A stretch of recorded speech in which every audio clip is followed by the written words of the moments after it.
We never know where life will lead us or what may hinder us along the way. But while every day can feel like one big question mark, it doesn't have to. With the right insights, strategies, and solutions from Western and Southern Financial Group, together we can look ahead to leave the unknown behind. I mean, what's Pro Football Focus doing? Last week they had Brady. This week they got Brady. We're literally doing it differently from everybody else. As a matter of fact, moving forward from this point on, I will not make reference to PFF. Ready to get into it? Yeah. All right. We're going team by team. I would be very careful about slinging stuff. Am I going to get sued? We got legal on this? I like football season, all the things that go with it.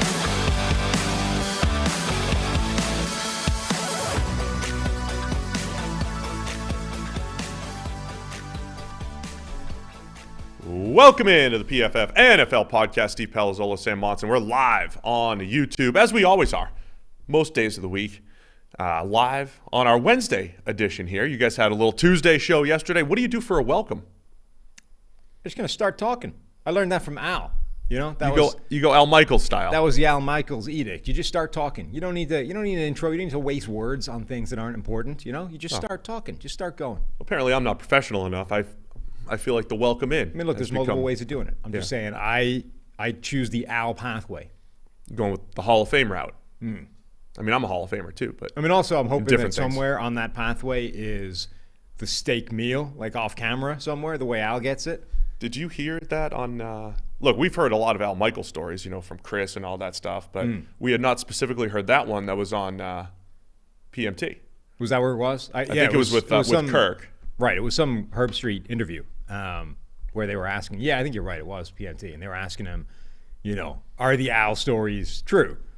And one of them was that Al has like basically a steak meal, like just behind the curtain during games. So at halftime, Al just like spins around the seat, and there's like a steak waiting for him. Yeah, he was like, yeah, that's true, 100%. Cool. And we've heard the story. You know, you can't have like a vegetable in the same room as Al Michaels. He gets very upset. Also true. Yeah. Eating a steak at halftime. Stupid NFL at halftime is quick. You got like 8 minutes before you got to get back on camera and the whole thing. Where is that coming from? Because, I mean, look, we can only speak to a few stadiums, but generally you're not getting a filet in the press box, you know? I don't know what the food service looks like for the fancy-ass luxury boxes, but it still feels like a stretch. NBC takes care of it. Yeah? I'm sure Fred put this into place years ago. Like an Uber Eats, like standing order. I mean, you're Al Michaels. You probably grab like the local. So like Cincy, Ruby's has an Uber Eats just standing like a guy on a moped ready to go. Ruby's takes care of him. Anyway, we got a great show today. We're going to talk a little bit. Bill O'Brien going back to the New England Patriots. The headline says "Flamin' hot takes." We got to talk about the hot takes. Yeah. Around the NFL right now. Maybe give our own. Maybe we'll just make some stuff up on the fly. No, we won't. But we're gonna cool off the Flamin' hot takes here and discuss some draft lessons of the past, in particular the Zach Wilson one. There's some revisionist history going on with Zach Wilson. We did have an astute emailer remind us of that, and it's been top of mind for me too because I've heard a lot of the revisionist history with Zach Wilson. So we'll get into that and we'll explain the grade. Actually, not on Zach Wilson, but more on Jared Goff, season-long grade with the Lions. But let's start in New England, where Bill O'Brien's been hired as the offensive coordinator. And this was a must-needed move, right? They had one of the worst, offensive coordinator situations in the NFL with Matt Patricia. But Bill O'Brien makes his return, first time since, 2011 that he is back. And on one hand, it's good for Mac Jones. On the other hand, there's, spools up the Tom Brady back to New England rumors as well. I guess. It is fascinating. I'm just saying both things have been mentioned. Yeah. It is fascinating that the Patriots just have this, one closed ecosystem of coaches. Yeah. It's like, this is our coaching group, and if somebody leaves, all right, we'll patch it together until they come back. Because inevitably they'll fail outside of the warm environment of the New England coaching setup. So when that happens, maybe we'll send them to Alabama for a year or two, the Nick Saban rehabilitation program. And that will buy us the cover to be able to bring them back and nobody will complain. Particularly if the interim job that we did of just stuffing any old suit into that job went really badly, the way it just did. So, McDaniels has left and come back. Bill O'Brien's now left and come back a long time later. We just keep going with the same small group of coaches. And I don't know how much of that is just familiarity or the fact that Belichick likes these guys, and how much of it is what you've talked about, which is they've had one offensive system essentially for the last 20 years. And if you hire somebody else, does everything need to change? And you have to scrap the whole thing and go in a completely different direction? Like, how much does that upset the apple cart? But it is just wild that this was the most inevitable move of the offseason, right? Like, yeah, they're going to interview some people, but they're going to hire Bill O'Brien because that's the ex-New England guy. Yeah, I mean, on one hand, I get it. Like, I think the continuity. I mean, their offensive coordinator situation has gone. Charlie Weiss, Josh McDaniels took over, and there was always a year. Bill Belichick's always been really weird with his titling and stuff. I'm pretty sure Josh McDaniels was calling the plays for like a year or two before he was officially declared offensive coordinator. He left for the head coaching job in Denver. Bill O'Brien took over. Bill O'Brien heads to Penn State. Well, Josh McDaniels has been fired since that point. So Josh McDaniels comes back in to call the plays. So there's your continuity. The one time they broke up continuity is when they hired their former defensive coordinator, Matt Patricia, to replace Josh McDaniels, right? So but even that's part of this too. Right, but even that is, like, the two people that were vaguely near the offensive coordinator role were both just former New England coaches, people. Patricia and Joe Judge. Do you think – so a lot of people talk about, like, the old boy network and stuff in the NFL, but don't you think that's a part of hiring practice in general? Like, the ability to, trust people that you've worked with before – you know what you're going to get. That part of it, I understand. Like, I understand hiring people that you've worked with before. We both have jobs, right? I mean, it's easier to trust somebody, right? This is a job. We've worked with a lot. It doesn't mean you can never have somebody new, but in positions of power, leaders tend to lean toward people that they're familiar with. But that's the difference, right? Is that the Patriots basically don't ever have anybody new. If they do, they're former players. Like Gerard Mayo comes up through the system because he used to play for them. Like, when was the last new hire of any kind of significance that's come into that building from a completely independent, outside, different system? They had Brett Bielema. Almost. No, they hired what's his face? Who was at Rutgers? Greg Schiano. Yes. They hired for like a month. Right. To run the defense. That was the first time I think they had ever. I mean, it's like Belichick's kids running the defense right now. Right. The other interesting move in New England, though, is Gerard Mayo, hot coaching name for head coaching opportunities and defensive coordinator opportunities, has turned them all down. And for years, there was the thought that Josh McDaniels was the heir apparent and he was going to be the guy when Bill Belichick retires. It seems like Gerard Mayo may be next in line in New England, whenever that is, 1 year, 2 years, 5 years from now, who knows? Seems like Mayo's the guy that's sticking around just to see if he's the next guy in charge in New England. Yeah, it's just I can't think of another team that operates this sort of closed off from everything else with their own ecosystem of coaches. But it does mean now that we get Bill O'Brien coming back to work with Mac Jones again. Who worked with him they worked together in Bama. Which has to help, right? Like, there's a couple of things at work. Number one, this is a situation where simply not sticking with the status quo will upgrade it. Like, anybody coming in other than what they had last year is better. Any form of offensive mind rather than having a defensive coordinator or special teams coach coaching your young quarterback is an upgrade. Number two, Bill O'Brien was always a pretty good offensive coach. Like, even when things were going bad in Houston, it was going bad more in the what are these personnel moves you're doing as opposed to the actual game day coaching is bad. Like, why did you trade away, New Hopkins or those kinds of things? Look at that coaching career. Yeah. Like, it's a pretty good resume. And I think as a coach, he's actually been pretty good. And okay, you always have to sort of wonder, again, the Alabama Rehabilitation Project, it's like, to what extent is this success versus to what extent is this, I am a former Bill Belichick coach, I am coaching at a can't-miss college program. Like, it's probably quite hard to fail in that environment. But generally speaking, Bill O'Brien's resume, I think, does stack up. Yeah, it does. And so coming off of having Matt Patricia as the head coach, as the offensive coordinator, Now New England gets a guy that called plays for very successful offenses, even if it was years ago. I do agree the Texans thing, it's a little bit like Chip Kelly's stint in Philadelphia. I think the final word on it was, it was bad. It ended poorly, right, in Houston for Bill O'Brien, maybe in Philadelphia for Chip Kelly. But it got worse as both of those guys got personnel power, right? Chip Kelly he had like full control the last year and things got worse. Bill O'Brien, it was just a mess there, right? He was just handed more power, general manager title and the whole thing. And they had several good players that they traded for no return. So, yeah, things got worse there. But you're back to what you do well, which is call plays. And I think there's, it's a pivotal year for Mac Jones if he's that guy.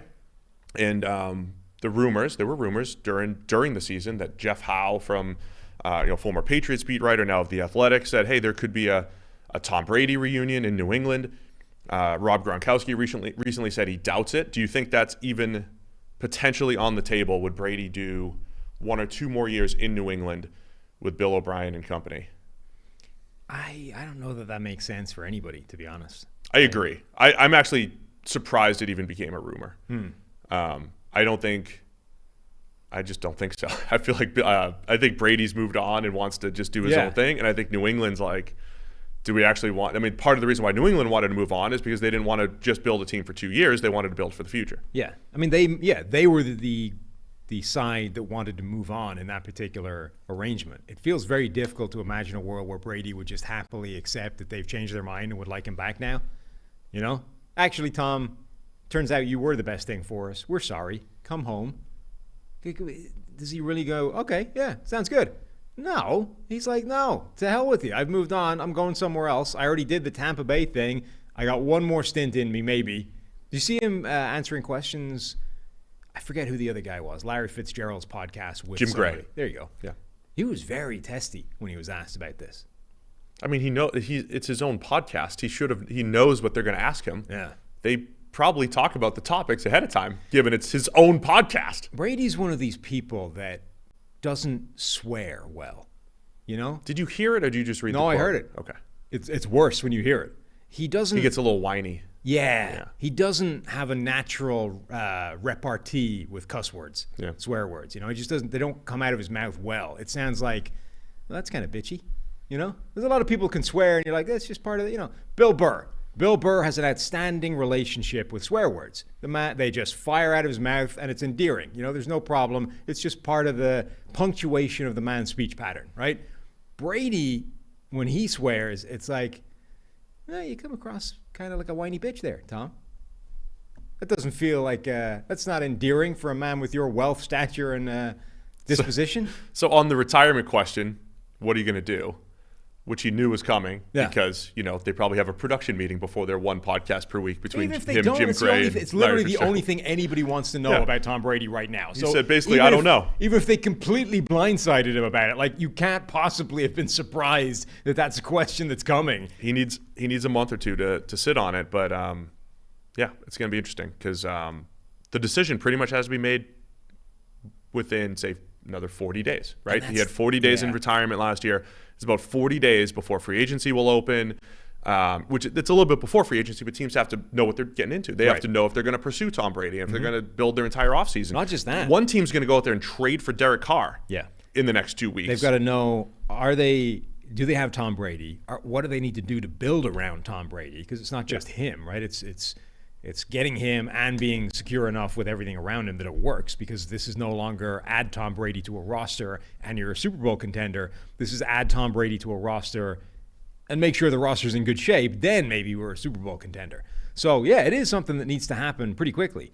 I mean, look, people are going to want to know. You're probably going to need to have an idea pretty quickly.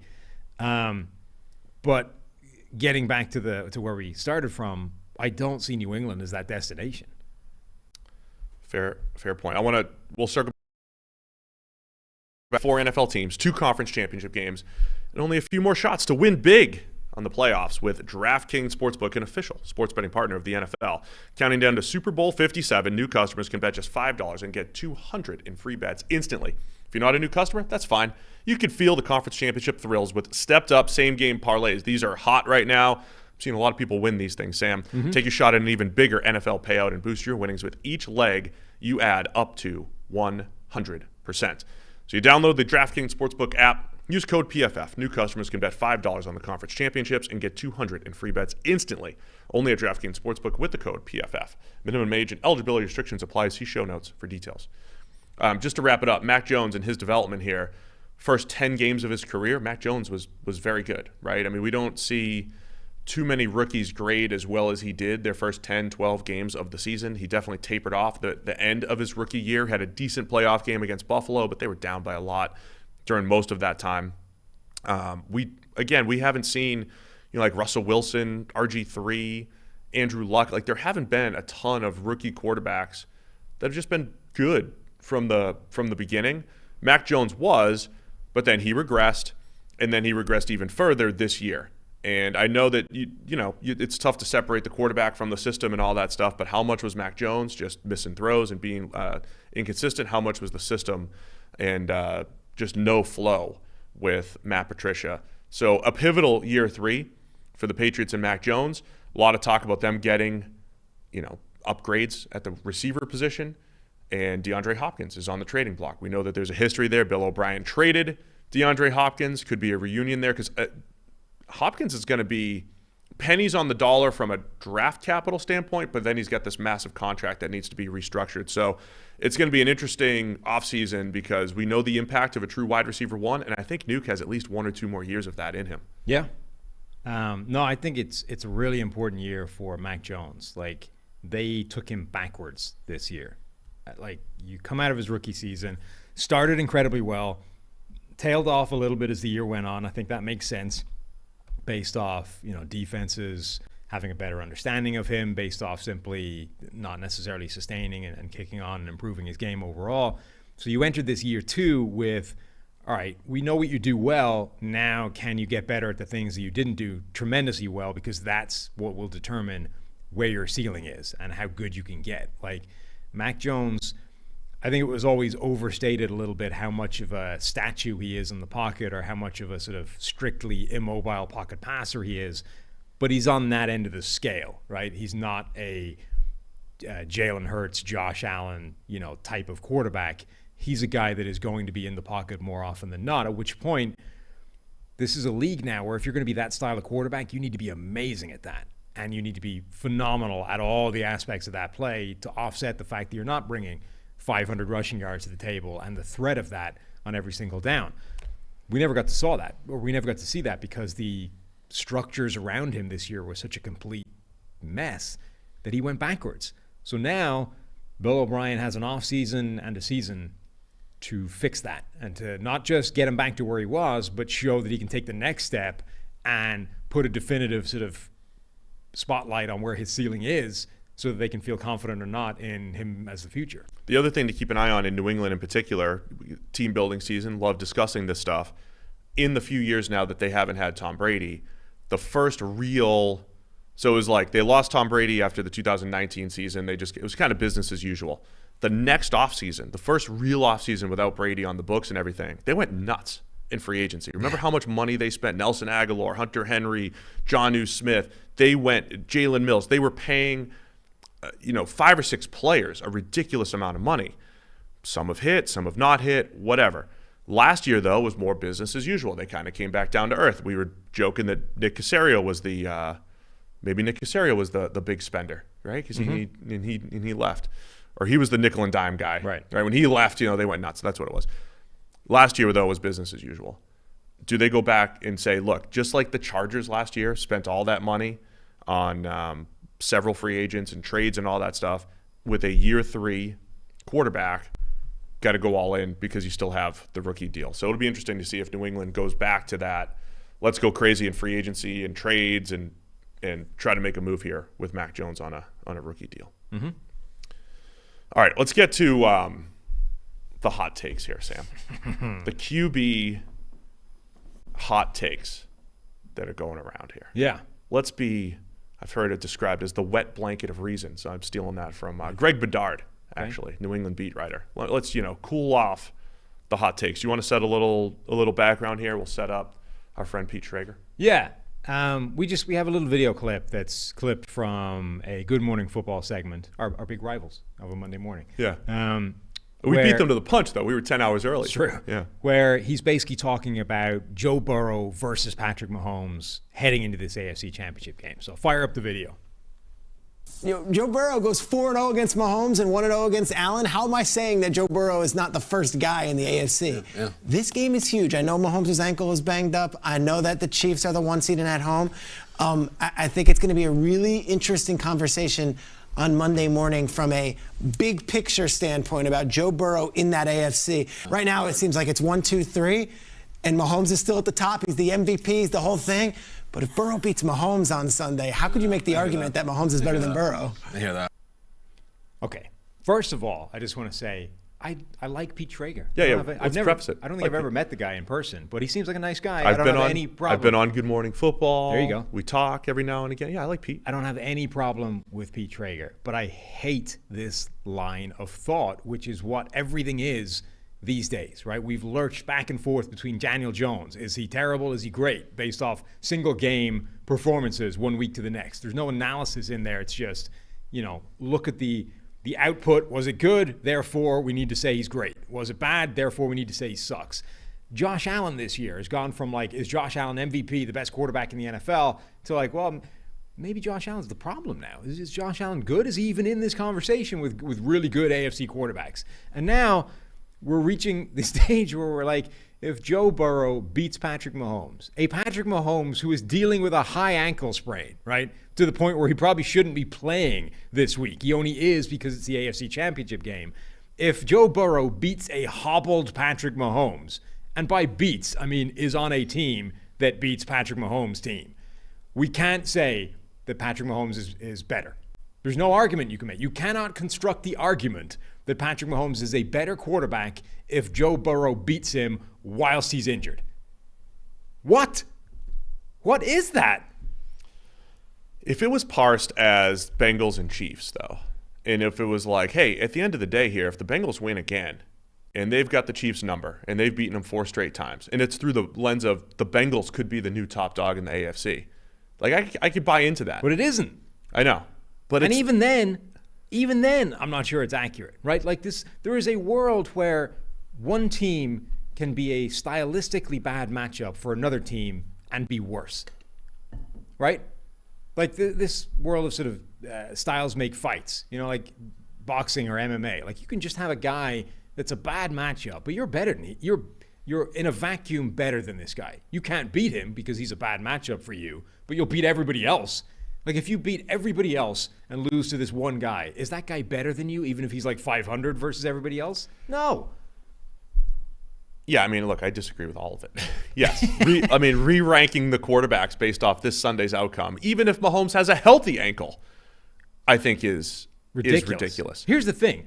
Listen, there's a different argument to make, though, right? There's a different argument to make if you really want to rank quarterbacks and say Joe Burrow's better than Patrick Mahomes. You could look at PFF grades over the last 2 years. You could say over the last 2 years, Burrow's actually got a better track record than Patrick Mahomes in certain areas. The thing that always gives Mahomes the advantage, though, is he's been doing it for 5 years, right? There's been one little blip in Mahomes' game. There's been a blip. There was a blip in 21 last year where he wasn't as good. And they still made it to the AFC Championship, right? Yes. They still and he still played well last year and led a high-powered offense. So that's why Mahomes is sitting atop, current quarterback rankings. But this craziness goes the other way too, Sam. Nobody is immune to this. This isn't people are already saying, Mahomes is passing Brady as the best of all time in their GOAT rankings because Brady's played 23 years, but they're still looking at the most recent thing that they saw. Right? Even the perspective that in Mahomes' first 5 years, Brady and Mahomes did play in the playoff. Brady outplayed him in the playoffs twice. And while in his 40s, when he should have been retired, all of his colleagues, all of that stuff, if you're into ranking quarterbacks and ranking them all time, all of that stuff has instantly been forgotten because Brady looks like a 45-year-old and Mahomes is the best quarterback in the league this year. Because people can only remember the last thing that they saw. It's such a frustrating argument because, again, framing it as I don't know how you can possibly even construct the argument that Mahomes is better than Joe Burrow if he loses to Burrow for the 4th straight time. Number one, he is not losing to Burrow.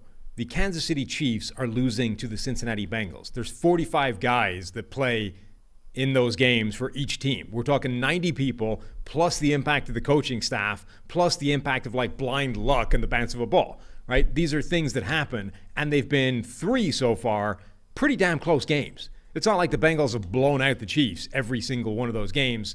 And even if they had, again, I would argue that doesn't necessarily seal the deal. So that's number one. They're not simply playing head-to-head, right? It's a combination of their team versus the other team. Number two, Mahomes is about to win the MVP. Like, whatever, it was 49 people voted for him as first-team All-Pro. I think he's basically a slam dunk to win MVP. I forget what the actual numbers are, but it was very, very heavy in Mahomes' favor, and those votes are already in, right? So just this year, 49 people, or however many it was, have determined that Mahomes is better than Joe Burrow. Like, unless you're telling me that the last 2 weeks has completely changed that opinion for everybody, then obviously you can construct the argument, because people did. People were literally tasked 2 weeks ago, which guy is better? Who is the more important quarterback? He's winning MVP. And they did, and it was Mahomes by a landslide. So, like, just this concept of, well, if this happens this week, well, that's now 4 in a row, which means it has to be him. Even though Baker Mayfield is 3-0 against Joe Burrow. Is he better? Right? Eli Manning was 2-0 against Brady in Super Bowls. Is he the better quarterback? Jake Plummer was 3-0 against Tom Brady. Is Jake Plummer a better quarterback than Tom Brady? Pete even mentioned that, actually, in the 3-minute clip. Right. So Pete mentioned, I mean, by definition, it's a ridiculous argument. We only played the 30-second clip. He actually mentioned the Jake Plummer stat against Brady, and he also mentioned on Monday morning, from a big picture standpoint, we have to start considering Burrow as maybe the best. And I'm like, well, look, if you want to construct that argument, like I said, you can construct Burrow versus Mahomes versus Allen any way you want, right? There's data points. You could use stuff if you want. But to say that the big picture is going to change based off this very small picture, which is this Sunday, yes, while Mahomes has a high ankle sprain, which is a 3 to 4 week injury, that I think is off. So this isn't about Pete. No, this is about Dak Prescott this week. It's about Josh Allen this week. It's about Mahomes is the GOAT. It's about every one of those conversations. It's about watching a Sunday night football game where a quarterback who has good stats throws a touchdown and everybody's like, he's the MVP. He's got to be the MVP. I just saw this touchdown. Right. That's my MVP. It's about one game immediately changing everything you thought you knew about whatever. It shouldn't make that kind of impact. Now, here's where it gets interesting, because what made Tom Brady was each one of these little events being stacked up on top of each other, one after another, after another, after another. Earlier in their careers, Peyton Manning was an obviously better quarterback than Tom Brady. But every one of these clutch moments, every one of these Super Bowl championships, every one of these sort of inevitable late game comebacks or drives or moments of magic that in themselves, you could always argue, like, oh, Adam Vinatieri made that one. Or, you know what I mean? Like, you can kind of tear down each one of these things. And for a while, there was some crazy debate, you know, where, like, Brady is 5 plays away from having no rings, right? You're like, well, equally, he's 5 plays away from having 10 or whatever. You know what I mean? Yeah. But each one of those, when you start stacking them upon each other, that's what creates this legacy. So it does change just getting on the right end of some of these results, right? And Burrow is starting to construct that kind of resume, albeit we're obviously way, way, way earlier in the process. But he's beaten Josh Allen, or his team. The Bengals have beaten Josh Allen and the Bills in pretty conclusive circumstances. They were on their way to doing it the first time before that game got abandoned. He's beaten Kansas City now 3 times in a row. These are the kinds of games and performances that do stack upon each other and build a legacy. But they don't happen it doesn't change. It doesn't go from 0 legacy to legacy after one game, right? If he beats Mahomes again, it is another block. But then he's got to win a Super Bowl, and then he's got to, he needs to keep stacking them upon each other. That's what builds the legacy. One game and one performance should never completely change everything you think about a player or a team or whatever. It's just madness. That's where I do think I'm different from most in the analytics community. That's where I do think the QB wins get you in the ballpark over time. And all of the things that you talked about, no matter, from a Brady perspective, no matter which way you parse it, when they're behind in the fourth quarter, when all the pressure's on him, or when there's no run game or whatever it is, Brady ends up finding a way to win. I do think the quarterback dictates wins more than any other position in sports, besides maybe like the NBA superstar, right, at whatever position. So it's not like just use wins, but I do think over time you have the biggest impact, and it probably gets you in the ballpark. And I think your point of Brady stacked those things up, and over time it's like, oh yeah, it didn't matter if he was in New England or Tampa Bay. It didn't matter if they were down 10. It didn't matter if he threw the ball 50 times. He's been the most successful in every potential situation. So that's kind of like what Mahomes and Burrow and all those guys are dealing with. If we're talking about just ranking quarterbacks here, you want to take in all their situation. I think the biggest feather in Mahomes' cap is losing Tyreek Hill, and still being as productive as he is. I think all of those data points matter. The only problem I have with that logic, and I think generally you're probably right, that this idea of the best quarterbacks actually win is probably more true than people give it credit for. Like, obviously, in any small sample size, the smaller the sample size, the worse it gets, right? So you can clearly look at one game where a quarterback played out of his mind and lost because everything around him was bad. That very small correlation between good performance from the quarterback and win at the end of it. But the larger the sample you're looking at, the better a picture you probably get. But where I think it becomes very difficult is when you start looking at this sort of big picture legacy type of conversation.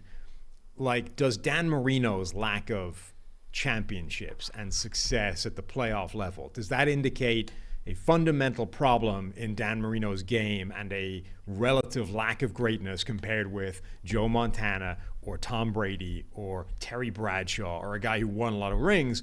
Or does it simply mean that once you get down to the sharp end of the season, flaws in the team or differences in quality simply show up more, or the bad end of variance, which, remember, like in all these guys, the sample size we're talking about is tiny once you start getting down to this level. Like even Brady, right?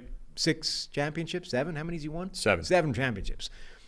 The difference, again, you can take 5 of them away with 5 plays, right? So the fact that he's ended up on the right side of every one of these is probably an indication that Brady does have some kind of clutch, greatest of all time, blah, blah, blah. On the other hand, it could also be that he simply got the good end of variance for that, for that small sample size. And the difference between Tom Brady and Peyton Manning, I don't want to say is luck, but is a hell of a lot closer than people want to say it to be based off the outcomes, right? You're playing both sides here. I'm not playing both sides as much as simply asking the question, like, this is the problem with this mode of thought, right? I agree that when we look back, when we're 25 years down the line, and we look back at the careers of Joe Burrow, Patrick Mahomes, Josh Allen, we're going to start looking at things like this, right? Which is Joe Burrow, had this kind of record against Patrick Mahomes and Josh Allen, and he had X number of championships, and Mahomes made it to the AFC title game 5 straight times, and blah, blah, blah, blah, blah, right? But what I don't know is how much that's actually them driving that, and I don't know that there's an answer to that question. Obviously, you can go through play by play and you can parse it all out and you can say, wow, look at this incredible play by Mahomes or Burrow or whatever. But I do think ultimately we're probably trying to construct a pattern that might not exist and might simply be this is a game where small sample sizes dictate outcomes, and it's not always like deserved. It's not always justified. It's just the way it went. The PFF NFL Podcast is sponsored by Western and Southern Financial Group. While you focus on your roster moves, Western and Southern helps advance your money moves. Buying your first home, planning to start a family, wondering how to make your money grow? Well, Western and Southern's playbook of life insurance, investment, and retirement solutions helps you rest assured on game day. Team up to understand needs and address goals with a game plan built just for you. Get started at westernsouthern.com/PFF. So just to pull it all together, we love Pete. We'll see him at the Super Bowl too, right? We'll say hi, Maybe they'll have us on Good Morning Football to Probably discuss. Not after this. Maybe not. I'm the tallest guest they've ever had. Pete tried to say. Is that official? Yeah, well, he tried to say it was Dan McGuire. Yeah. But if you go to Pro Football Reference and you go to Pro Baseball Reference, you'll get your answer. Dan is merely 6'8". Will it be the correct answer though? Yeah. I mean, I may have shrunk since being listed at 6'10". Maybe I'm Dan McGuire's size now. Did you shrink or did you just have a bad listing? I'm 6'10". 6'10" in your program. I will say it benefits me to have you listed as 6'10" because it helps the argument that I'm not a munchkin. Yeah. You know? I make you look small. Yeah. People think you're 5'8". I know. Tops. So, you know, to Pete's defense, he's not the problem here. No, he is simply it's a not about symptom him. of this wider rot. And that we've been in it, exists man. in the narrative world. We've had people tell us, be bold. You know, have strong takes. Yeah. And I don't. I sit on the fence. I sit right there on the fence. But I think, isn't there that, is it a data, I forget sort of where this phrase comes from, but have strong takes held weekly. Yeah. By weekly, I mean. With an A, not every single week. Yes, exactly. There are some people who have strong takes and they hold them weekly, as in 7 days at a time. True. Right? Very true. Well, that's like a week ago, Josh Allen that's is the difference. That's the exactly best. That's what we're talking about here, right? The exact same sentence applies, but what we need you to do is to change the E to an A. Yeah, so weekly, and then everything is fine. Is greater than weekly, as in 7 days. Have strong takes held with weakness, not have strong takes that change on a weekly basis. So what happened was somebody heard this and was like, "You're right. I'm going to have a different take every week," because last week Josh Allen was probably the best quarterback of all time, or something like that. You know. Just a few weeks ago. Also, not everything has to be the best or worst. Like a year ago at this time, Matthew Stafford won the Super Bowl and we had to discuss his Hall of Fame credentials. And it's like, I don't think it changed in a month. I don't think it did. I don't think his Hall of Fame credentials changed in a month. Now, if you add another month to that after another really good season with the Rams, maybe it could. You know, if Stafford's out and has another great year like he did in 21 and they win the Super Bowl next year, maybe it does. But that doesn't change in a month. Yeah, the Stafford thing is a fascinating example because did the run that he had in the playoffs fundamentally change anything about Matthew Stafford's career? Did Joe Flacco's run to a Super Bowl change Joe Flacco's career? And then you can sort of go a little bit further, like Eli Manning's runs for the Super Bowl. Like I think they changed legacies, but I don't think they should dramatically change what you're talking about for each one of those players. Like Joe Flacco was not a particularly good NFL quarterback relative to like, you know, Tom Brady and like legit GOATs and championship caliber guys. He got really hot for a 5-game stretch and it ended up winning Baltimore a Super Bowl. Eli Manning had 2 really impressive postseason runs in an otherwise pretty average NFL starting career. Matthew Stafford, I think, was way more volatile throughout his NFL career and then caught fire in the playoffs on a much better team generally than his Detroit teams and won a championship. But like, we shouldn't immediately then go, oh, all of a sudden Matthew Stafford's one of the greatest of all time. Now look, you can add, now, because he's won a championship, we can look at his like passing yardage totals are going to be better than Peyton Manning. No, we like them. Right, now it means something. It didn't a week ago, but now that he beat the Bengals because Aaron Donald just made 3 consecutive plays at the end of the game, now we can start talking about him in a completely different light. What? I also think there's a difference between looking back and assigning credit versus what's going to happen going forward. So if Burrow and the Bengals do beat Mahomes this weekend, I do believe in like the legacy stuff. I do think it matters, right? I mean, Mahomes. Well, it's the only way you can judge them at the end of the day, right? So it has to. But like right or wrong, Mahomes, like people want to put him up with Montana, Peyton, and Brady. And maybe he gets there over time. This weekend matters a lot for that, right? Because they're going to say, how did you go to X number of Super Bowls? Did you win them and this and that? So I like looking back, it probably matters. But if we're going to define, like if Burrow and the Bengals win and we're saying next year, which quarterback do you want? I mean, it still probably is Mahomes. It's still probably Mahomes right now for the foreseeable future.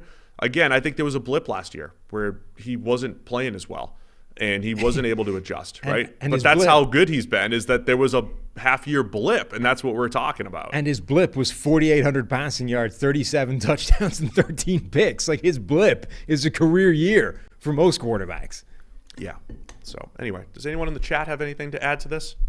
Have we covered this? I mean, the Dak thing is the same thing. If you want to go back and say Dak's legacy with the Cowboys, I mean, it does, like last week hurts it. I don't care, you know, no matter how bad people think the scheme was, the Niners defense is tough. Dak played horribly in a game, and he didn't play well last year against the Niners in the playoffs, in games where the Cowboys had a good team, right? They had a good shot to go on a run, right? I think it does hurt Dak's legacy. Does that mean, but then there's a lot of other data points that say Dak's a top 8 quarterback. And we talk all the time about you probably want a top 8 quarterback to give yourself a shot. So does how Dak Prescott played last week have any bearing on how he'll do in, say, the divisional round next year, if given the opportunity? I don't think so. I don't think you go into the divisional round next year and be like, well, Dak's a choker. Had a 38 grade last year against the Niners. There's no way he'll do it. He could have a good game.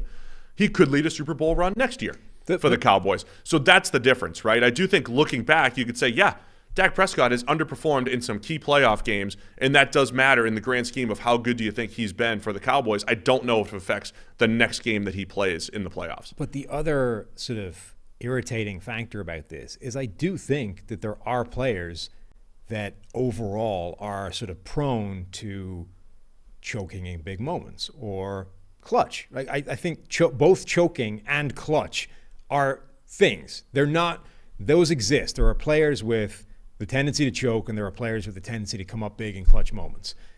But we lose all that. Like, we lose the ability to identify that because of this week-to-week push to label everything either choking or clutch, right? But regardless of what actually creates that. Like, we just go, oh, this guy's a choker. I've seen 2 consecutive bad outcomes of what he's done. Therefore, like, that's who he is, right? You know, well, doing that just muddies this picture, and you lose sight of anybody who that's actually a thing for. Like, it's not analysis. It's bullshit.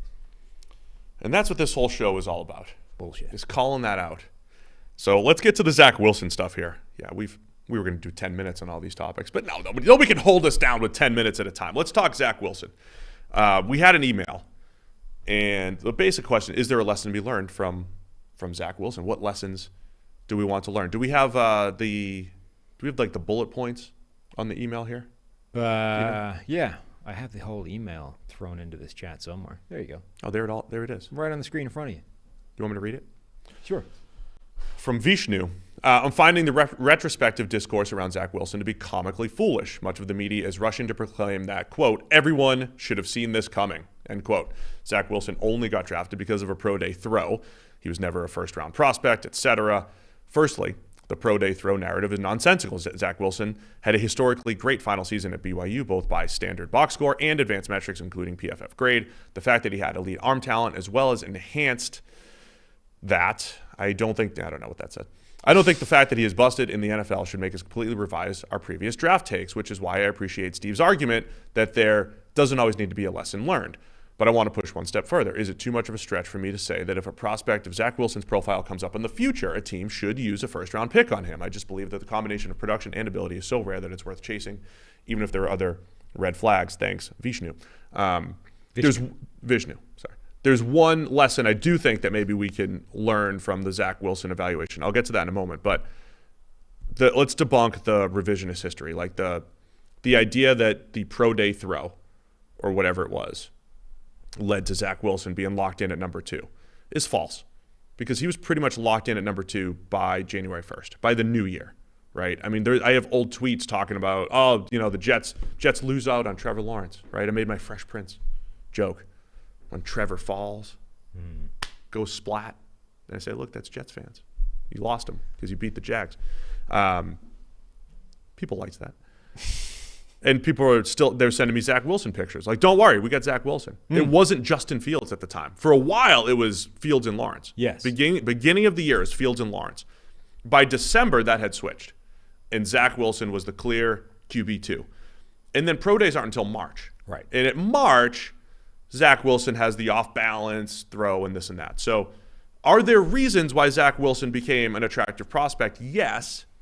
And I think it was what was happening in the NFL at that time, which was Mahomes' success over the last couple of years and Josh Allen's success, and Justin Herbert had just come off a really good year. And arm talent was front and center in the minds of NFL evaluators before the pro day throw. Yeah, I think there's a few different ways history is being revised with hindsight now with Zach Wilson. The first of which is a lot of people saying, all of these flaws were obvious from his tape in college. He should never have been the number 2 overall pick. This guy was never a good prospect. He was never going to work out. I knew it all along. I was pointing out this stuff back in the day when it wasn't cool, right? Now, look, there were people that didn't like Zach Wilson. Our guy, Darius Butler, who's on Pat McAfee's show now, he's all over the place. He was on the PFF draft show that year. I don't think he liked Zach Wilson at all. He was very critical of a lot of this stuff. But the thing about that is, when we talked about this on yesterday's show with quote-unquote toolsy quarterbacks, there is this implied slight to other elements of their game. Otherwise, they would simply just be good quarterbacks. They would be Trevor Lawrence, where there is no flaw to his game as a prospect. There's no weakness. We're not criticizing anything. We just love Trevor Lawrence. When you're talking about a toolsy quarterback, inherently there is something about their game that isn't there yet. Otherwise, they wouldn't be talked about that way. So anytime it doesn't work out, it's obvious that you can point to the flaws and be like, well, that was the issue. I mean, that was there all along. Well, of course it was. But nobody cared because of the upside and the other things of his game. Only that wasn't enough this time, right? Like if Josh Allen hadn't panned out, if Josh Allen had been the guy he was as a rookie and just kept on going at that level and eventually got crapped out of the league, it would be easy to go back and look at his tape and be like, well, that was all there. Like this scattershot madness and like erratic behavior in the pocket. Like it's all at Wyoming. How did nobody see this? Well, of course they saw it. It was the fact that he was also 6'5" and 240 pounds and had a howitzer for an arm. So we figured he could be better than that, and he can. So I think focusing on just what was bad about his college tape doesn't really do you any good because people knew that. Like, that's not a secret. The issue is, to me, the real area of, like, what can we learn is I do think the rise of Zach Wilson, the separation of Zach Wilson from the rest of those quarterbacks, right, from Justin Fields in particular, but also Mac Jones, Trey Lance, all of a sudden it went from Trevor Lawrence and maybe Justin Fields to Trevor Lawrence and then Zach Wilson and then the rest. Why? And I don't think there was ever a good reason for that other than it just became very clear quite quickly that that's the way the NFL saw it. And this is where I think there is a danger to groupthink in the draft process. Because I think sometimes when it becomes clear that like everybody has separated them in the same way, you just kind of go along with it. You're like, all right, fine, I can see it. Like you talk yourself into it. Like when I went through the 5 quarterbacks in that first round, I quite liked them all for various different reasons, right? So at that point, you're like, well, all 5 of those guys I think are pretty good. So if everybody else has Wilson too, and you have, and the rest of the guys 3, 4, and 5, I don't hate it enough to disagree. So I'm kind of on board with that. So that to me is that's the area where you go back and you say, why did that happen? Because nothing changed. Right? This was after the season. It didn't happen during the year where all of a sudden he's having this incredible year. Like, oh, it's propelled him there. It happened after everybody has already got all the information. And then for some reason, the NFL just determined that Wilson was the clear 2 in that group. I think a lot of it, I spent more time, I think, asking questions than that was when I was very lukewarm on all my takes that offseason. I was more asking questions. But one of the questions I kept asking was, does the rise of Mahomes, say Lamar Jackson, Josh Allen, Justin Herbert, does the rise of those guys, the fact that they became stars and pretty quickly, change the quarterback evaluation process? And I think it did. Fields didn't maybe benefit from it as much, but I think maybe Mac Jones was hurt from it. Even at PFF, would we have looked at Mac Jones, who had the highest graded Power 5 season we'd ever seen to that point? Granted, it was a COVID year. Grades were a little bit higher, I think, in 2020, right? In 2020. Would we have been pushing Mac Jones as like a top 3 pick in previous years because the production was there? And did we sour on him a little bit because he's not as arm talenty as some of these other guys? I think we got swayed by that too. And also because remember that again, what else is around at the time I think is relevant because Mac Jones's entire draft or pre-draft narrative was viewed through the prism of the 49ers just traded up to 3. Somebody is saying it's for Mac Jones. That's ridiculous. That was the prism that everybody was looking at Mac Jones through. It's like he can't possibly be worth number 3 and 3 first-round draft picks. That's madness, right? Whereas if you just sort of stepped back and looked at him in a vacuum and said, is Mac Jones worth X pick? It's a different viewpoint. By the way, listen to me. I said this when Mina was on the show, and I think she raised her eyebrows at me. If Mac Jones was drafted by the Niners, I think he's doing exactly what Brock Purdy's doing, if not better. Mm-hmm. I think Mac Jones, if the rumors are true, Kyle Shanahan really wanted Mac Jones, and others in the organization maybe talked him out of it in order to get Trey Lance. And by the way, we talked ourselves into Trey Lance as a good fit for Kyle Shanahan too because of the run game aspect and all that. I think Mac Jones would put up monster numbers, which I wrote at the time for the Niners. Like when I went through Mac Jones's tape and said, what would this look like in Shanahan's offense? I was like, he could absolutely be worth the number 3 overall pick. Now, I also said I wouldn't trade 3 first-round picks to get there. But if you're telling me this quarterback at number 3 in this offense is the equation, I'm in. Like his processing, his ability to get the ball where it needs to go at the right time is a perfect marriage for Kyle Shanahan's offense. It's just the trade that took to get there was the only thing that would have me going, not really. So I think in 2021, as we're drafting quarterbacks and the 5 guys go in the first round, and like you said, I think it was a little bit of what do you like? I thought Trey Lance looked like a guy that you could build a run game around, who had to develop as a passer. Fields, I thought, was going to be a different type of player who had passing skills, but you had to. He did hold the ball too long at Ohio State, and we didn't know that he was Lamar Jackson-esque as a runner. Trevor Lawrence was going to be your one in the whole thing. But I think the league was at a point where people were back to chasing upside after getting burned for years, after Blaine Gabbert and Jake Locker and Christian Hackenberg in the second round and whoever, right? Akili Smith years ago. For years, they had been burnt. Akili Smith, huh? Right? I mean, he was a toolsy number 3 overall quarterback, right? And we'd always say, when was the last toolsy quarterback to really figure it out? And you could go to like Brett Favre. You could go to, John Elway, but like he had a successful track record too. But also he was the perfect prospect. He was right. not. He was the Trevor Andrew Lawrence. Luck Andrew Luck wasn't just a toolsy guy. Like he was productive with tools, right? Which is different. For like Akili Smith had never like played good football, right? Blaine Gabbert had never really played good football. Jake Locker had rarely played good football. Christian Hackenberg certainly had not played good football. And people they bet on traits. # bet on traits.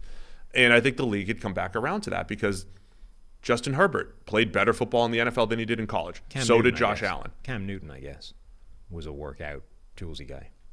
Yeah, Cam's tough because it was a 1-year sample, but he dominated in college. He dominated at Auburn and led his team to the national title, right? I mean, that's not Jake Locker. Jake Locker was always like a what if, No, Jake Locker was like, oh, this is Tebow West. But he did it in a very unconventional, NFL style offense. So I think he still absolutely fits the category of toolsy quarterbacks. Sure. So maybe Cam's a hit, whatever. Yeah. There weren't many of them. But then we had this run, right, where Patrick Mahomes improved his weaknesses in the NFL. And so did Justin Herbert. And Lamar Jackson's weaknesses completely masked when he got to the NFL because he was so good at everything else, right? Like all these guys ended up doing that. So people are looking at Zach Wilson being like, yeah, winning from the pocket's nice and all, but Tom Brady, Peyton Manning, Drew Brees, they're retired. They're getting old. That's the old way. You got to make off-platform throws. You got to have special arm talent now. Win from the pocket, yes, but then have special arm talent. And that was Zach Wilson.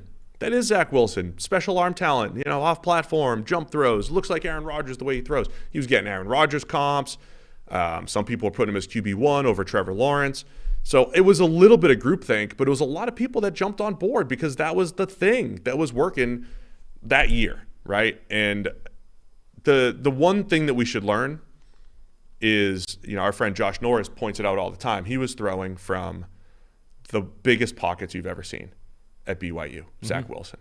So even from a production standpoint, you have to say that is very rare. It's not going to happen. And some of the scouts or evaluators that I talked to said they hate the way he looks under pressure. And even though we've talked about pressure being less stable, I do think there's something to the traits, the scouty analysis of how you handle pressure. I think there's something to do you step into throws? Do you bail pockets? And I think that part matters.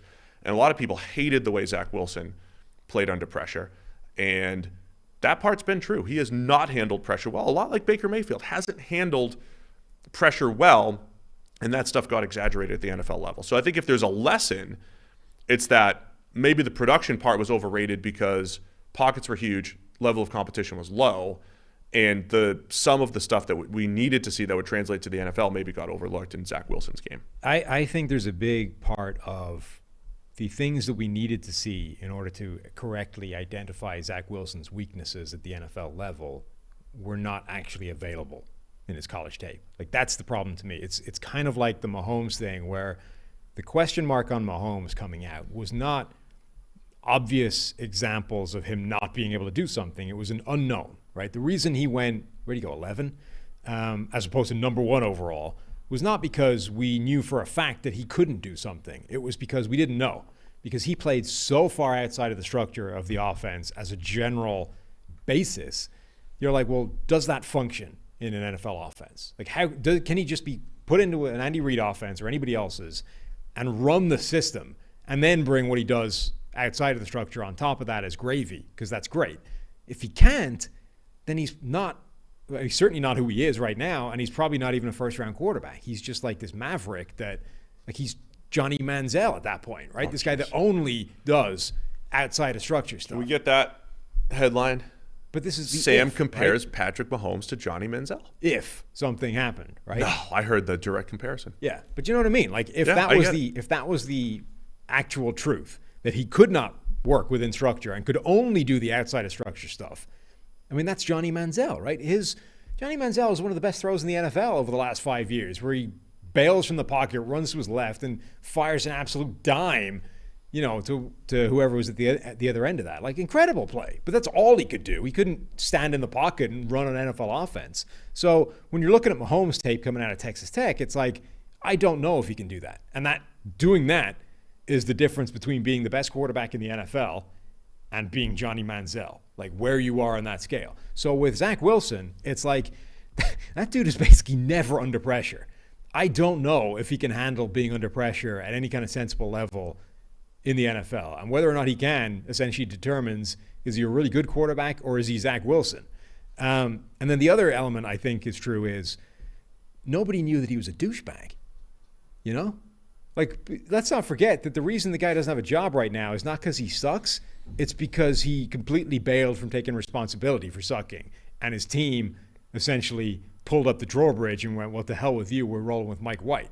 And they had to sit him down. Like, they didn't bench him because he played badly. They benched him because he went out after the game and went, nope, I don't feel any responsibility for this. And his entire team went, excuse me?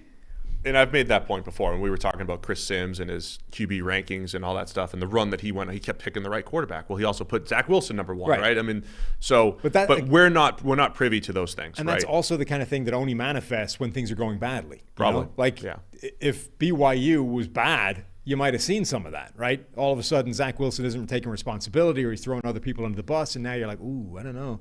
But like, if they were only good, it's literally never going to surface. So it's actually impossible to predict that. So that's where we're not privy to that stuff, and that's just as difficult, I think, as using production, right? I've heard a lot of hindsight analysis. I've heard how teams evaluated, say, Baker Mayfield and Josh Allen from a psychological standpoint. And I don't know how much is hindsight or how much they actually gleaned foresight into, hey, Baker Mayfield's career could be a little uneven because he shows these things in psychological testing. Or Josh Allen's the guy that you want to bet on. Like, this dude's just going to get it and get better because the psychological testing. You were talking about Tebow yesterday, right? And how Josh McDaniels got the leader, right? He may have used that as his baseline, where he said, I've just been with the greatest leader in NFL history in Tom Brady. Everybody rallies around him, and he's a winner and might not have the best arm or this, but that's the foundation that I need. I want that in Tebow. Maybe they're looking at the wrong foundation, but it's certainly a part, right? It's still part of the house. Maybe it's the roof, whatever it is. But the psychological aspect, look at me, metaphoring. Mm-hmm. Throw Steve up. I'm a positive metaphors. Add it to the tally. The psychological part matters. It absolutely matters. And it's not just the stuff you hear in the media, like this guy can learn, this guy can't learn. Now there's like a big media push to, I think, protect Zach Wilson and say, well, the guy cares. He works hard, right? It was like Aaron Rodgers was telling him, there's some story out there, was it Burt Breer or something, where Aaron Rodgers was talking to him his rookie year and like a Friday night. It's like, Zach, where are you? He's like, oh, I'm at the stadium. I'm just grinding film. And Aaron's like, dude, go home. You're overthinking it too much, right? And then the next year they simplified the offense or whatever it is. I don't know. There's like this push now to say, well, Zach Wilson does care. He does watch film. So, like, I don't know where the truth is in there. I'm sure he cares. I don't think that was ever. But there's truth in all of the off-field. Do you learn? Do you care? Are you a good teammate? Are you a good leader?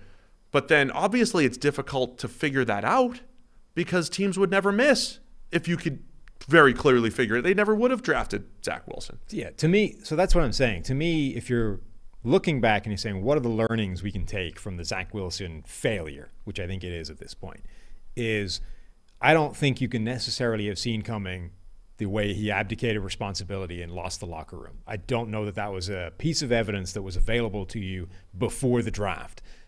If it was probably like through the battery of ridiculous tests that they put these guys in or interview questions or whatever absurd thing they're trying to ask to generate some kind of response like that, right? Mm-hmm. Which is a hell of a, like, if you're staking your reputation on that, like, oh, he answered this one random ass question in a weird way, I don't like it at all, I walk away. It's at least a data point, though. Yes. I respect that it's at least data points, and then you have to evaluate the data points over time and see if there are any patterns. But you know what I mean? Like, if you're basically walking away from the number 2 overall pick because he answered a weird question about, like, whether he likes a dog or a cat in a strange way, like, that's a hell of a statement to make. Number 2, I don't know if the play under pressure stuff was necessarily as obvious as people are making it sound because of the nature of that offense. To me, the big learning is everybody taking a step back and collectively evaluating why he went from just in the middle of the pack of these quarterbacks to the clear number 2 behind Trevor Lawrence. Why did that happen? Yeah. And why did we all just sort of accept it when it happened rather than questioning it and saying, is he really obviously better than Justin Fields? Is he even better than Mac Jones? Like, sure, the arm is better, but is the totality, like, that's the learning to me, is figuring out why that happened and then making sure it doesn't happen the next guy. One last thing that made the Wilson thing difficult, you could point to, like, him being a one-year wonder, right? He was going into the season, he was like a good mid-round prospect, right? People might have liked him a little bit, and then he became the number 2 overall pick.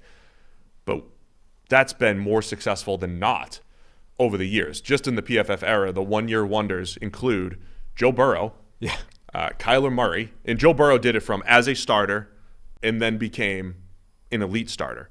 Kyler Murray went from not starting to Heisman winner, elite starter. Dwayne Haskins was a one-year wonder. Kenny Pickett. Mitchell Trubisky was a one-year wonder, and you could argue Kenny Pickett, right? He goes from middle of the pack. I would say there's more hits than misses there, right? Kyler's a hit, Burrow's a hit, Trubisky and Haskins miss. Pickett's probably a hit now. Mac Jones was a one-year wonder. He's more of a hit than a miss, right? So there's more hits than misses in one-year wonders, whereas Zach Wilson, goes down probably as a miss there. Yeah, but there wasn't anything that said, oh, it's because he only did it for 1 year. Well, there's a lot of hits in there, too, for guys that only did it for their last year in college. That used to be the thing people hated. Like, it was Bill Parcells wouldn't touch a guy if he didn't have, like, I forget what the number was, but like 25 starts or something. Like, there was a line which was like a 2 or 3 year starter. If you didn't have that many starts, Parcells wanted nothing to do with you as a prospect. And this was back at the time where, like, Jamarcus Russell was like the poster boy for low number of starts equals disaster at the next level. I might revisit that a little bit. Not necessarily for my elite starters, but like getting a starter, getting your Brock Purdy, getting your Kenny Pickett. Now. I don't know if you need X number of starts anymore because I think the whole landscape is different. I think a lot of the misses, though, are your Sam Darnolds and guys that Mitchell Trubisky's and guys that didn't have starts over time. I don't know. Good discussion. To answer the original email, though, there's a lot of revisionist history. Yes. There's a lot of revisionist history. And I just want to finish with this that I'll mention in team building season a ton. It does not set the organization back to miss on a quarterback. The Jets are still sitting here with a good roster, maybe an Aaron Rodgers trade away or whatever it might be. It's okay that they missed. That's what I would say. I also don't know that there was a clear alternative. As great as Justin Fields was as a runner down the stretch, the jury's still out on what Justin Fields will become. He looks like the second best quarterback in that class, probably. But we could be sitting here a year from now saying Mac Jones is the second best quarterback in the class behind Trevor Lawrence. That it could be Mac Jones. There's not like a clear the Jets should have done this other thing in the draft. I don't think I agree that it doesn't set you back, but I think the point is more what's the alternative? Like missing on a quarterback and not having a quarterback you then end up back where you started, potentially with some other deficiencies down the road. I think it does set you back. But the point is, you have to get a quarterback. So, like, the alternative is not having one at all and just not going anywhere. The alternative is if the Jets went in and said, we're just not going to draft a quarterback. We're going to draft Jamar Chase. So or like what if they got the best players in the draft that aren't quarterbacks? Penei Sewell, Jamar Chase, or Micah Parsons, say.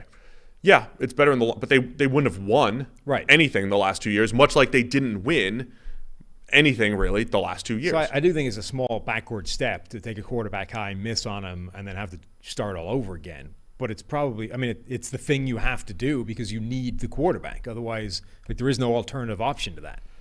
All right, I want to tell you the easiest and most fun way to spice up the playoff football season. It's Underdog Fantasy. In their pick'em game, you just look for your favorite or least favorite player stats, pick whether you think they'll end up higher or lower total than that number in this week's game.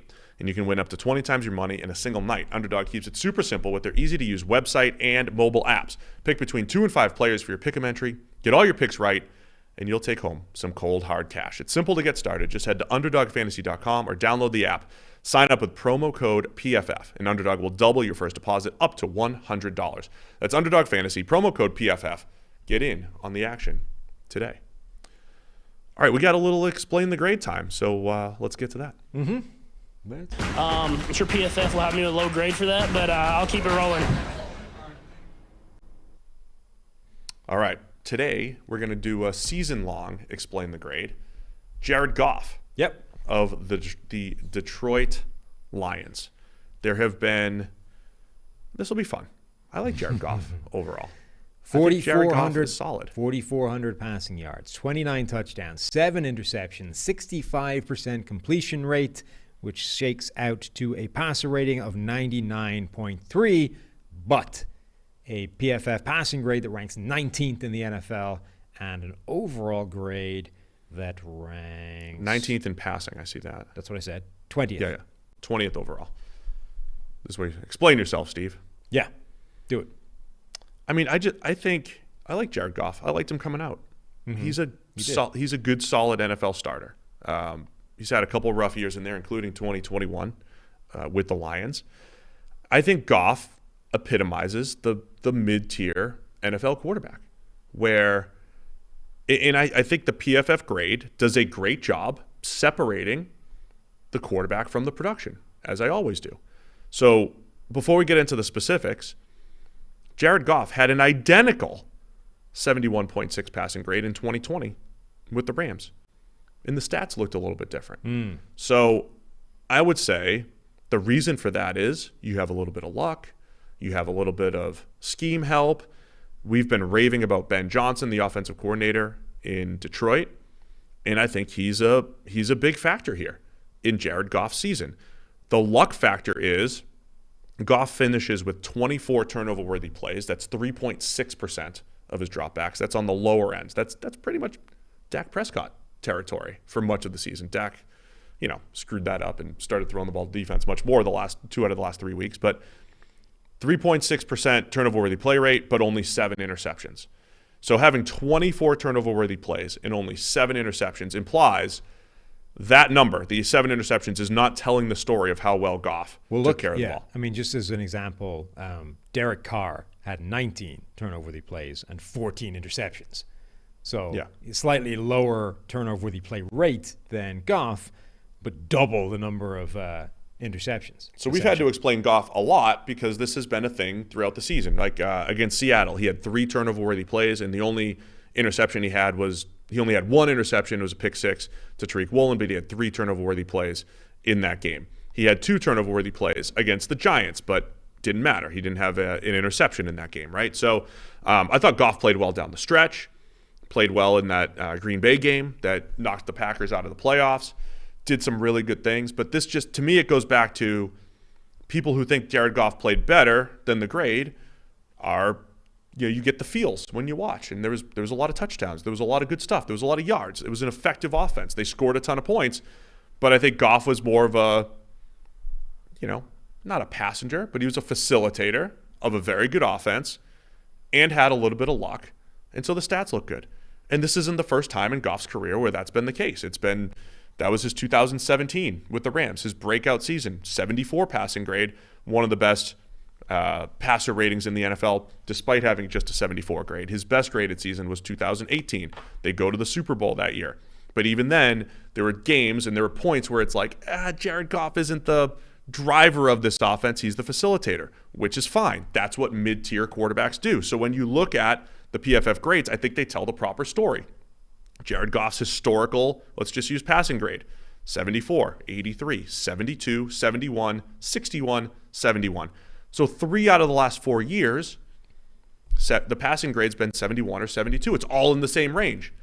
The stats have looked different. The touchdown interception ratios have looked very different. The passer ratings have looked different. The EPA has looked different. I think it's safe to say our numbers are capturing the general level of play of the quarterback, and then the other numbers are being influenced by other things. Offensive line, playmakers, and play caller. And you can tease it out a little bit more if you look situationally, which is where I think the differences between his performance and the results start to skew wildly apart. 3rd and 4th down this season. So his grade stays about the same, right? 20th, effectively. He has 10 turnover-worthy plays on 3rd and 4th down, which is the second most in the NFL behind only Josh Allen, who, as we all know, went crazy ape turnover prone this season generally. So 10 turnover-worthy plays on 3rd and 4th down, which I think is actually the highest rate, even above Josh Allen. No, it's not. It's one of the highest rates. But we have the 10 turnover-worthy plays. We have an average depth of target, a passer rating on 3rd and 4th down of 107, which is the second highest in the NFL, right? So second highest passer rating, effectively saying, nobody is as good as, or he's as good as anybody on 3rd and 4th down, but 43% of his pass attempts are short of the sticks on 3rd and 4th down, which is the 4th most in the NFL. So he's not being particularly aggressive on 3rd and 4th down. Despite that, is having a ton of turnover-worthy plays on 3rd and 4th down, and yet all of that is shaking out to basically the best results of anybody on 3rd and 4th down. When you sort of focus in on the most high leverage situations, it's the furthest apart of results versus process. And look, again, I like Goff. He's a good, solid quarterback. He's fine. He is in the middle class of quarterbacks, which is, in the grand scheme of life, very impressive. When you're trying to build your team and you're thinking about, okay, what's the best way to win going forward? Those are the quarterbacks that give you a little bit of anxiety both ways, right? Because the Raiders are moving on from Derek Carr. Derek Carr has graded better than Jared Goff almost every year of their career. There's been a couple years where Goff has graded better than Carr. But because Carr's at a low, Goff's offense is at a high, I'm sure if I put a poll out there right now, who'd you rather, Derek Carr or Jared Goff, it's going to be 75-25 Goff. Last year, if I put that same poll out there, it's 75-25 Carr. That is the nature of the mid-tier quarterback. One more data point I think that's a negative on Jared Goff, who again, I think it is worth making the point that he is a capable starting quarterback. That's about as far as I would go. 2.9% big-time throw rate this season, which is basically in the ballpark of pre-Tyreek Hill and Mike McDaniel Tua, i.e. way too low. This season, it is lower than Zach Wilson, Taylor Heineke, way below Derek Carr, Davis Mills, Andy Dalton, Dak Prescott by a mile, Kenny Pickett, way below a lot of these quarterbacks. It is one of the lowest marks in the entire league. So for a guy who's reasonably turnover-worthy prone, makes some mistakes, not massively so, but enough that as many mistakes as you would expect an average starting quarterback to make, he's not offsetting those with massive big-time plays that can fix a lot of that stuff. He's essentially offsetting them by being in an offense run by Ben Johnson. So Detroit fans have been very adamant. They love Jared Goff, right? Hashtag restore the roar. They're all in on Jared Goff. They've loved what they've seen this year. The only thing I would say is be careful, right? Don't fall in love too much with Goff. I think he was good in the offense. He produced and everything. He's also the same guy that the Rams wanted to move on from to get your former quarterback, Matthew Stafford. And Stafford's upside, predictably, was higher. And, that helped the Rams get to the Super Bowl win. If the goal is the Super Bowl win for the Lions. Goff is one of those quarterbacks that teams have tried to move on from. And I think Goff is very much like a Jimmy Garoppolo, very much like a Derek Carr, probably a tick below Kirk Cousins, but like in that bucket, right? Where depending on who you talk to and depending on the last season you saw, perception's going to fluctuate. But the totality, the body of work puts those guys in a similar bucket, and the results are going to be very much driven by things a little bit out of that quarterback's control, where, you know, every quarterback needs help and everything, but the elite quarterbacks have more of a chance to carry their team, their supporting cast in their circumstances. We've seen that a lot throughout the years. Goff has not proven that he's that guy. So very specifically this year's grade, the stats are a little inflated because of everything around him. And the actual level of play for Goff, even though he's better down the stretch, wasn't better overall than maybe some other years of his career. Mm-hmm. Got it? Yeah. Everybody. Goff equals mid is what you're saying. Oh, look at you. Good interpretation for me. That's great. It's off the chain. It's off the chain. We don't adjust. I mean, yeah. Like Public Enemies in the chat. His take is basic. Public Enemies in the chat. Yeah. Huh.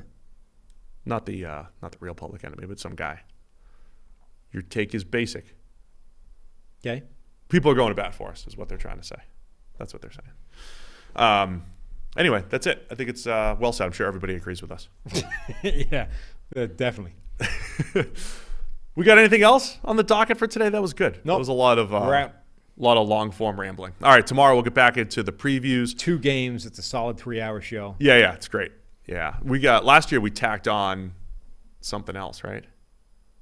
I don't know. I think we did some like QB carousel discussion. We'll see. We'll just discuss something else tomorrow. But we're previewing the conference championship. We're down to just 2 games, 4 teams. It'll be great.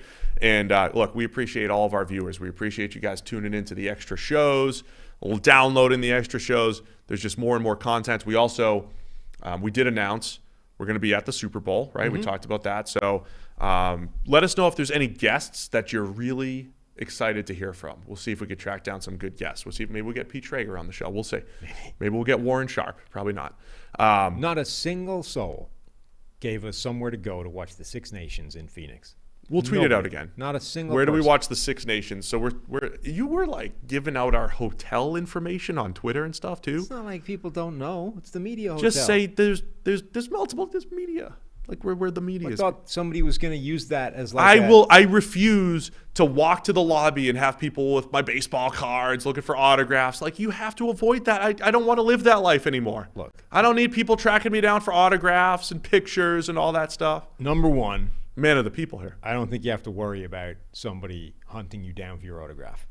Number two, I was hoping that was about to lead to, if you're here, there's this bar that shows the Six Nations. Just say Greater Phoenix area. The Greater Phoenix We're an area. Uber ride away.